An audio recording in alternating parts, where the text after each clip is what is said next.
Let's go right into the passage.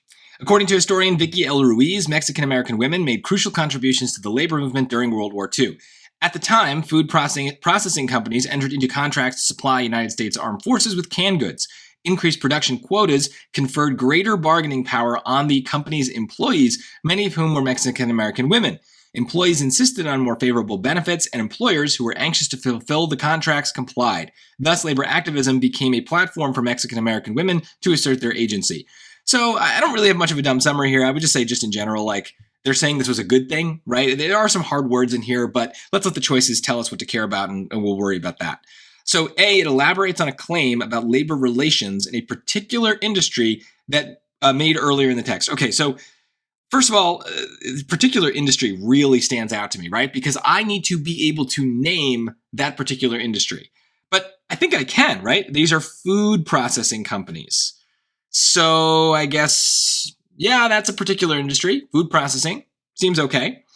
Is it about labor relations? Well, yeah, they're literally talking about employees and employers and how they got along. So that seems okay. Does it elaborate on a claim? Well, elaborate is one of those words that barely means anything at all. All you got to do is talk about something to elaborate on it. So I don't focus on that word as particularly strong. The other stuff seems to check out.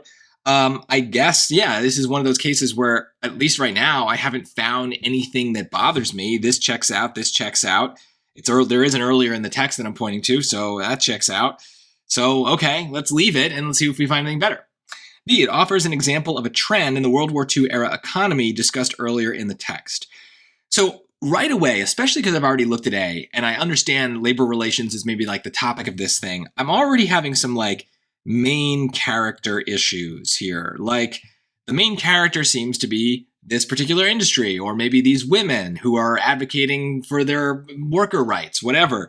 This is supposed to be about the World War II economy.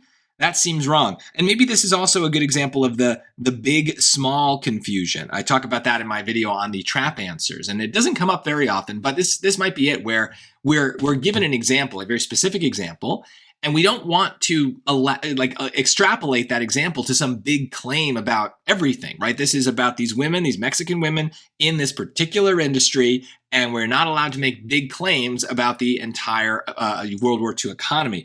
So this just seems too big.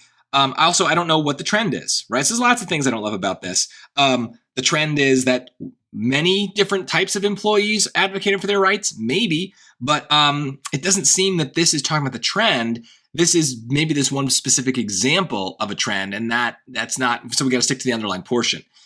C, it notes a possible exception to the historical narrative of labor activism sketched early in the text. So that sounds very negative.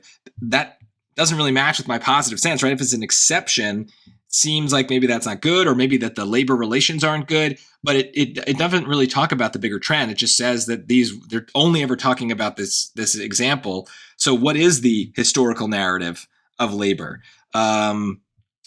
Mexican-American women made crucial contributions. Maybe that's the historical narrative, but that seems awfully specific. Yeah, I got nothing. Gone. D, it provides further details about the identities of the workers. No, who are the workers? I don't know.